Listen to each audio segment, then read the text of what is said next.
In the REAPER 7.40 update, we've got a great new Crossfade editor, a phase aligner tool, and a couple more little things that I think you'll really like.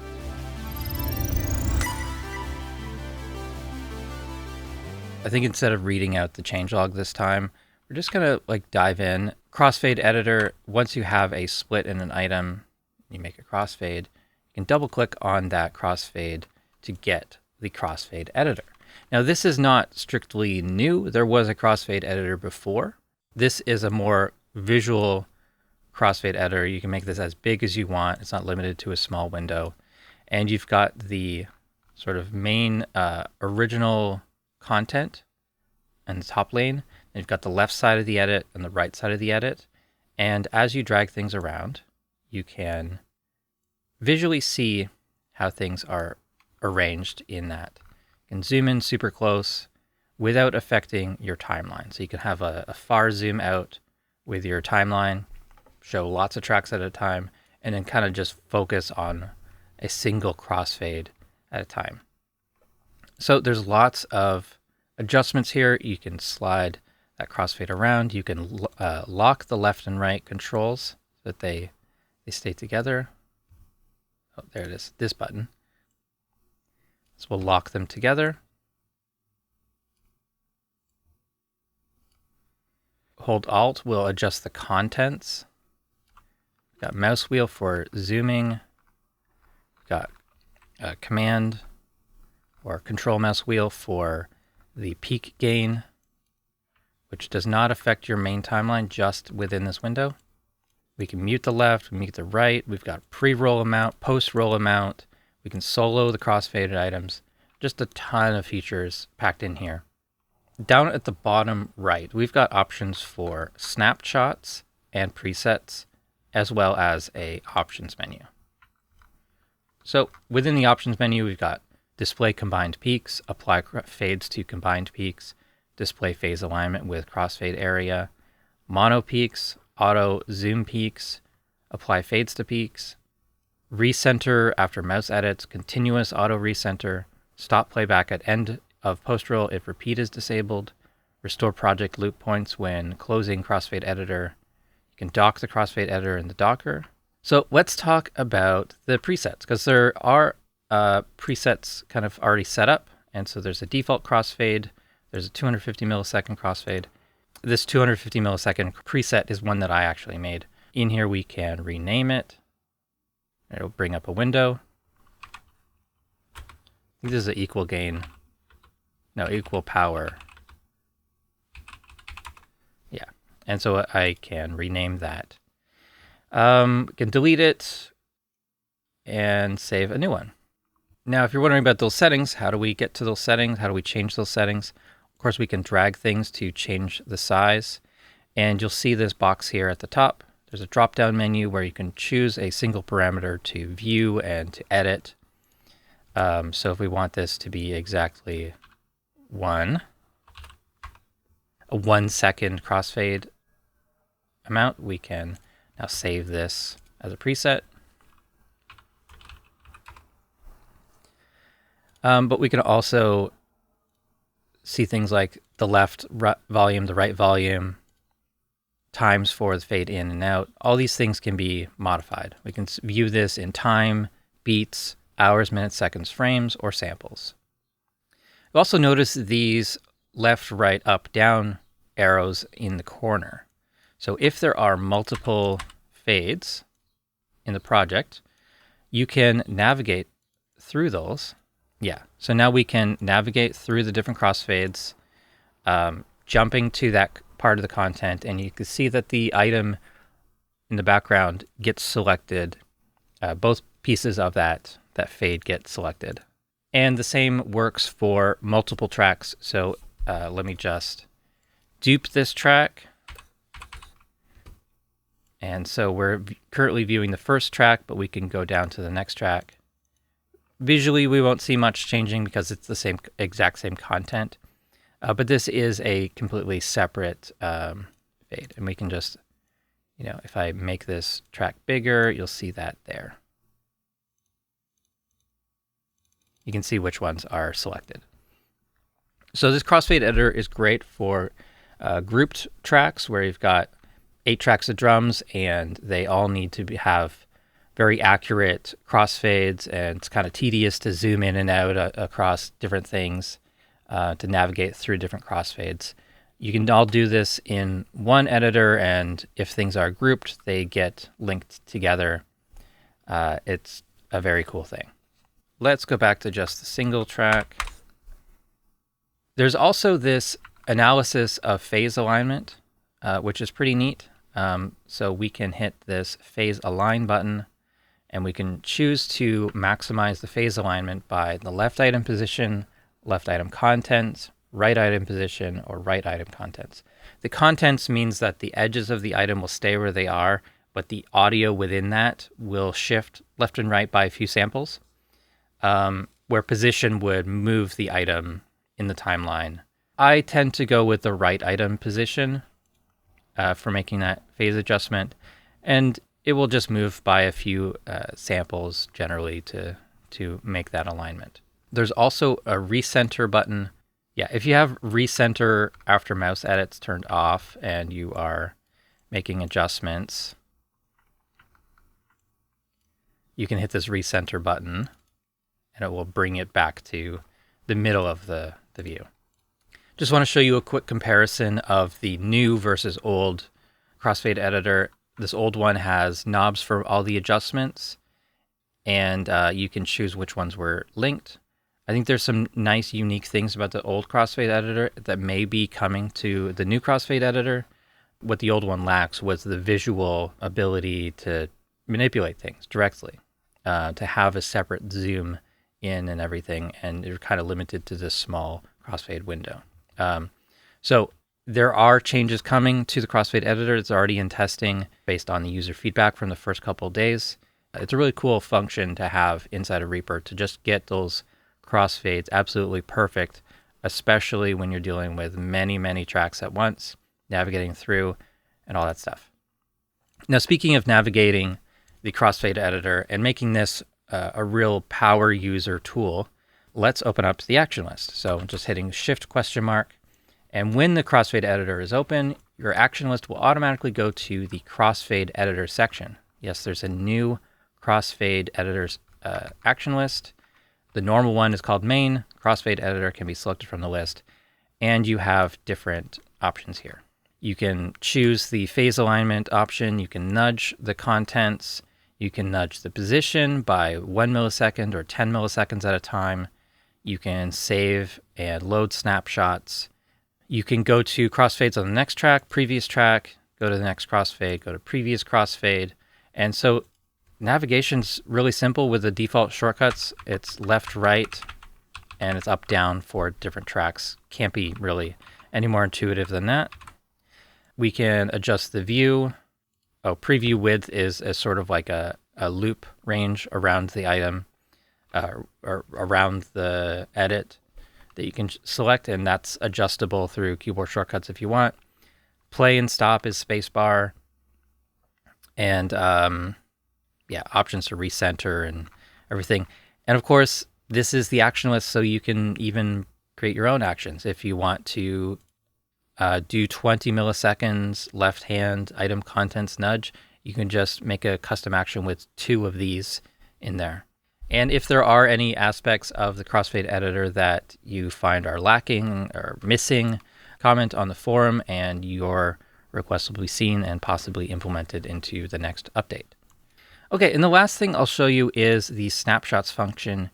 And this is allowing you to kind of save 4 different variations of the same crossfade for this set of items. So let's say we have this change. We're going to hit save snapshot 1, and let's make a different variation of this so we can A/B compare really easily, and go to snapshots and then save snapshot 2.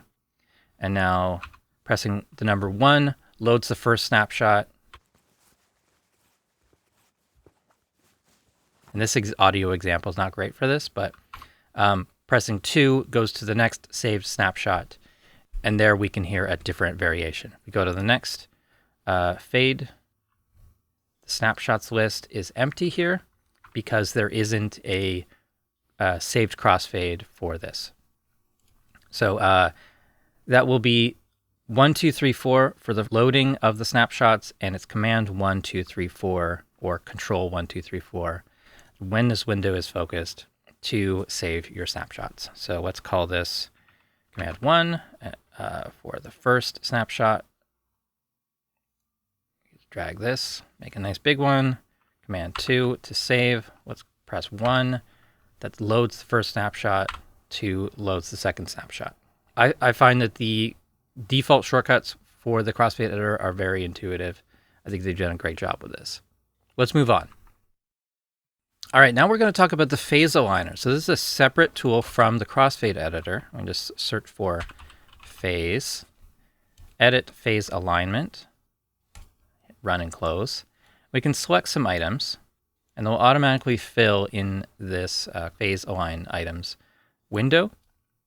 And for the sounds that I've selected here, these are all kick drums. And so I like to select kick drums that have different characters. And sometimes based on the way that they're recorded, they're not going to automatically align in phase. And we zoom in here, we can probably see that they're just different, right? Sort of positive polarity as the first initial amplitude here, and negative here on this last one. And this one, sort of that peak is over there. And I don't really know exactly how the phase align tool will handle all this, but let's try it out. So we can choose to adjust the item position, which is the left and right position within the timeline, or the contents where where only the audio within the item gets shifted. You know, adjusting the position may make things harder for copy and paste later, where contents probably won't. You'll have exact on the grid bar beat position for those items. So let's do let's allow inverting the phase. We can use the time selection for the analysis and everything, but I don't think that's really necessary.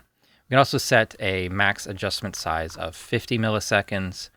Oh yeah, whichever one you click is going to be your reference. Yeah, let's do like the first kick, it becomes a reference, and then these other tracks will align to it, but we can click on one of them and it will reanalyze things and will determine what needs to be adjusted. So let's go with the first kick, the warehouse kick dry.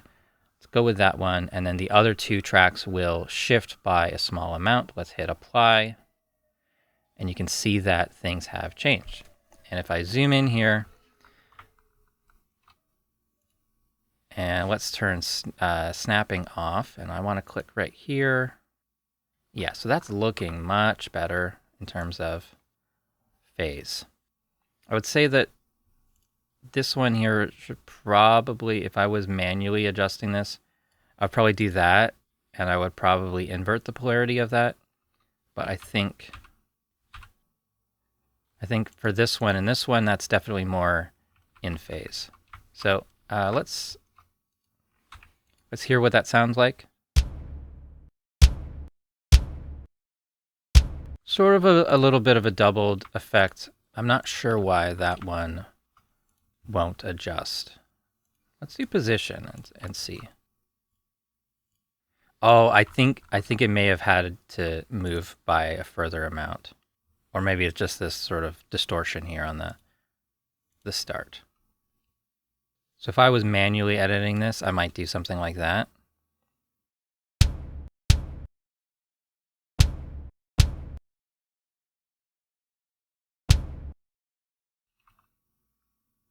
Let's just select them all again and adjust, allowing 80 millisecond max adjustment and allowing them to adjust the position. So they all change. I think that sounds pretty good, actually.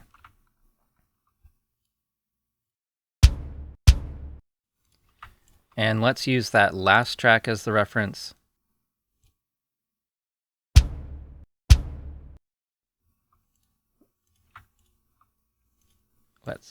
Let's snap them all to the start.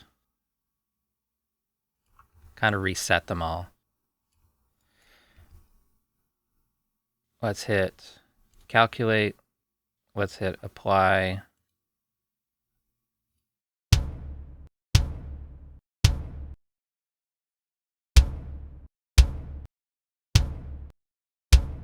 Yeah, it looks like this one doesn't want to invert the phase, but it's definitely in time. So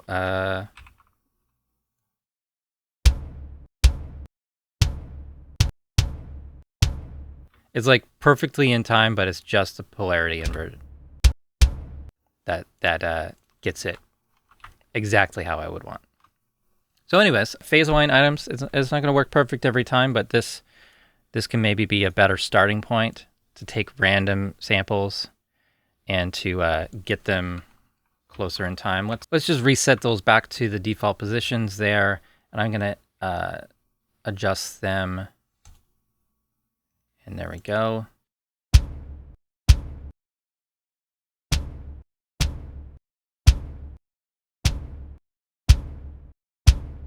I think that's probably the best result I've got so far with this one.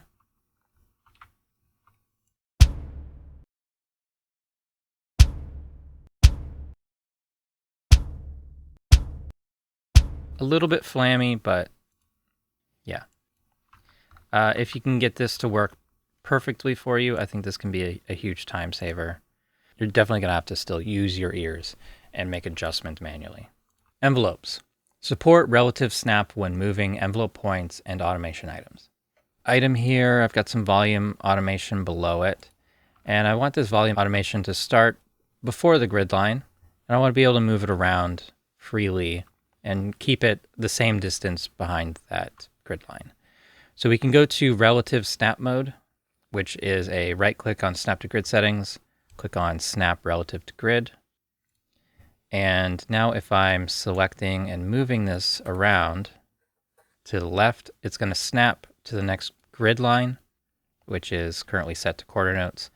But it's not snapping the first note, it's snapping this whole section relative to where it was in the grid line. Let's set the grid to eighths. Let's do eighths notes.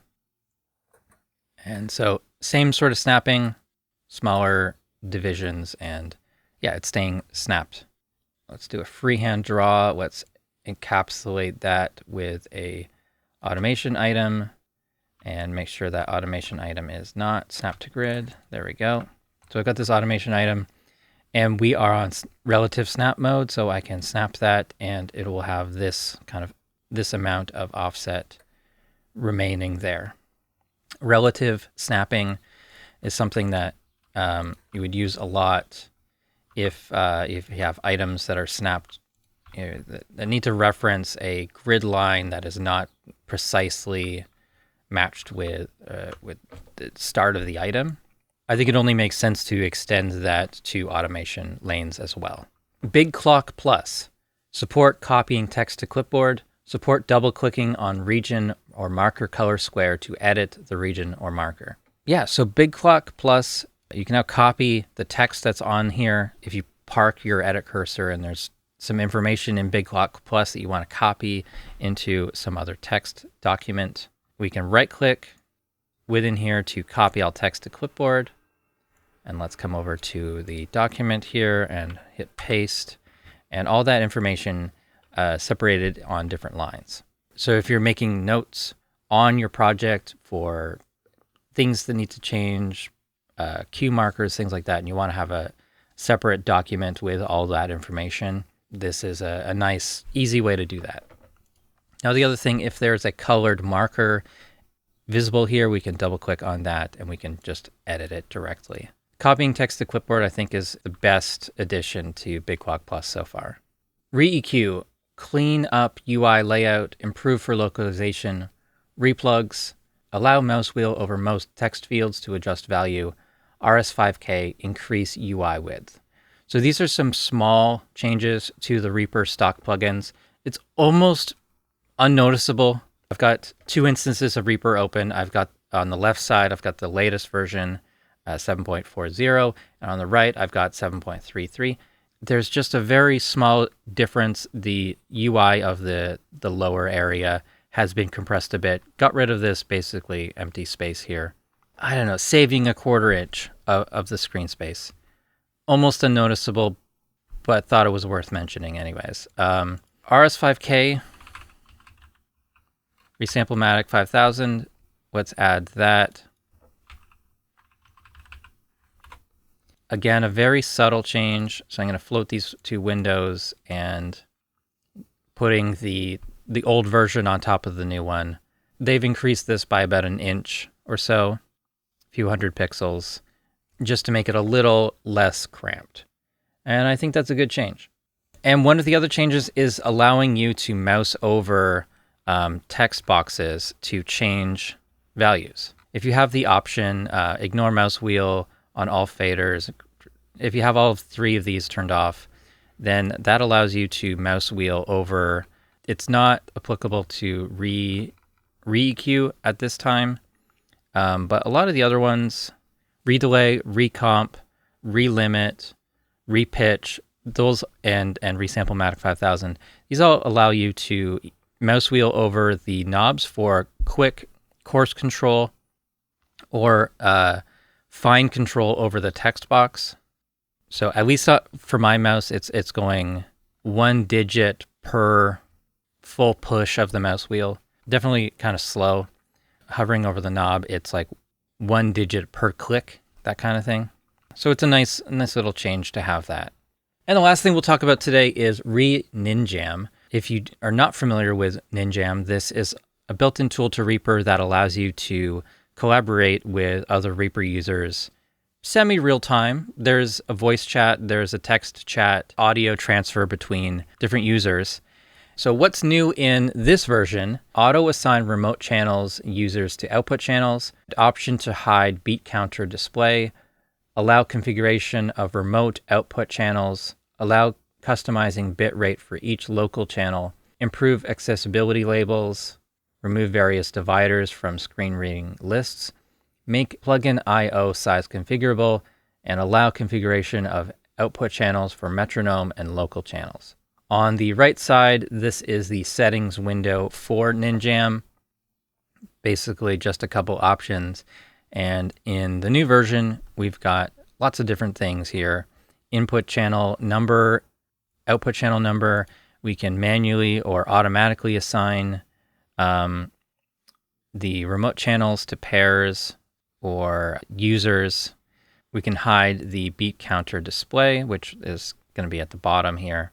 And if we're looking at the actual plugin interface, this left side is about the same, but on the right side, we can choose which output channels get used up to channels 5 and 6.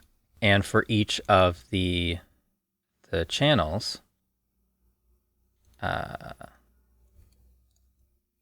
there it is. Add local channel, and we can set this to voice chat. Okay. Yeah, there isn't a way of monitoring that with a different output and things like that. So everything's kind of coming through the same channel, same stereo output. And looks like the metronome has its own output channel as well. Pretty cool. So the plugin before was only 2 channels out with up to 8 channels in. And now it is currently 2 channels in, 8 channels out. So up to 8 channels in, 8 channels out. I think that's a nice change. That should add a lot of flexibility to the project. Oh, and the option for customizing bitrate is right here when you click on the selection. So when you're choosing normal voice or session mode channel, you can also choose the quality. Well, that's it. Another great update from Kakos. Thank you so much for watching. Hope you've enjoyed learning about these new features. If you have feature requests, head over to the official forum to participate in the pre-releases, help test things, make sure that your favorite feature doesn't get missed or changed. Thanks again for watching. You can subscribe to the channel if you haven't already. Follow me on Facebook and Blue Sky. Support the channel through Patreon, and visit reaper.blog for more tutorials.